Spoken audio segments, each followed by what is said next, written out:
C'est important pour moi de sortir d'Abidjan, aller voir un peu qu'est-ce qui se passe sur le terrain.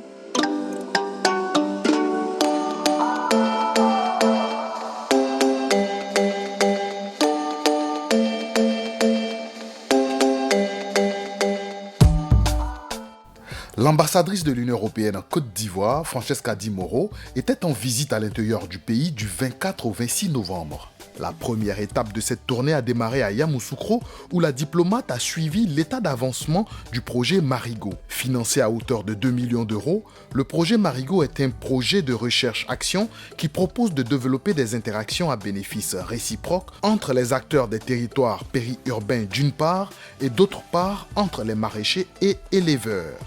Nous sommes au niveau donc de notre plateforme, au niveau de Yamoussoukro, en lien avec le CIRAD, que nous collaborons sur donc, la transition agroécologique que nous avons entamée dans le cadre d'un premier projet et que Marigot est venu pour prendre le relais, pour aider donc les maraîchers que nous sommes à améliorer nos différentes techniques de production en vue donc de la sécurité, je veux dire sanitaire même des producteurs et des aliments que nous mettons sur les différents marchés. Je veux profondément dire merci en tout cas à l'Union européenne de nous accompagner sur ces différents projets-là.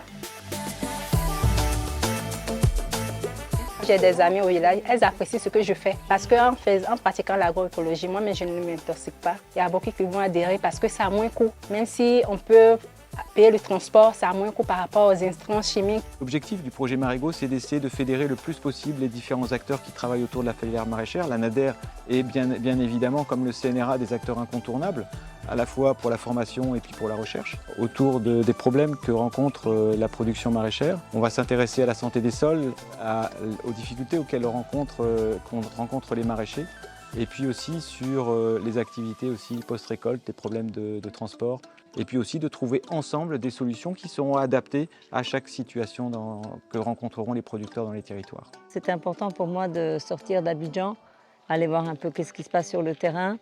Et c'est clair que l'agriculture, c'est un des grands secteurs les plus importants pour ce pays. La plupart de la population travaille dans ce secteur, donc c'est tout naturel que je vienne voir qu'est-ce qui se passe. Et surtout qu'on est très engagé dans tout ce qui est protection de l'environnement, biodiversité, avoir une agriculture plus durable.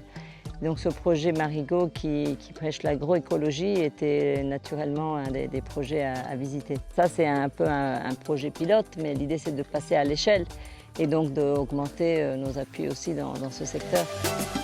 Cap a été mis par la suite sur Bouaké, la capitale du Béquet, où son Excellence Francesca Di Moro a rencontré les autorités et les populations impliquées dans les différents projets financés par l'Union européenne.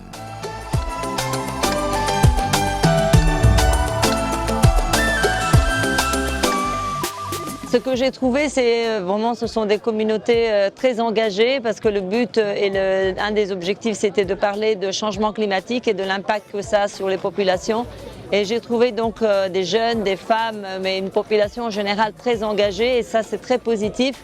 Nous avons appuyé la ville de Bouaké avec un projet qui s'appelle justement Bouaké Ville Durable. Il est important parce que justement on travaille beaucoup au niveau d'Abidjan avec le gouvernement, on a des dialogues de haut niveau, mais c'est important de voir sur le terrain qu'est-ce que ça veut dire pour les populations. Son Excellence Francesca Di Moro a félicité également les initiatives écologiques, notamment celui du foyer amélioré pour la cuisson. Cette innovation vient améliorer les conditions des femmes en réduisant jusqu'à 50% la consommation du charbon de bois. Ça prend moins de charbon et puis bon, ça c'est rapide. Et puis ça ne tient pas trop chaud. On peut rester à côté, préparer. La chaleur n'est pas trop forte. Et puis bon, ça me permet d'économiser aussi en charbon. L'ambassadeur de l'Union européenne en Côte d'Ivoire s'est rendu au poste source de la ville pour constater l'état d'avancement du projet Energos.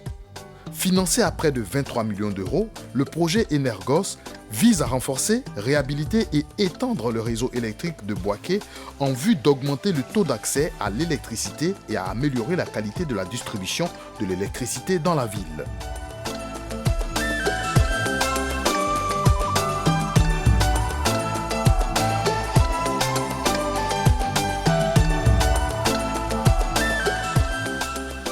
Et ce qui était intéressant ce matin, c'est de voir d'abord ces équipements qui fonctionnent d'une manière très moderne, des équipements très vraiment à la pointe dont bénéficie ce site, et puis de voir que beaucoup plus de ménages que ce qu'on pensait ont finalement bénéficié de ce projet.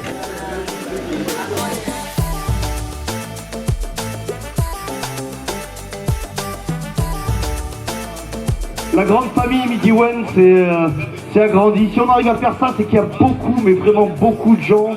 Cette tournée s'est soldée par la participation de son Excellence Francesca Di Mauro au festival Bobalo.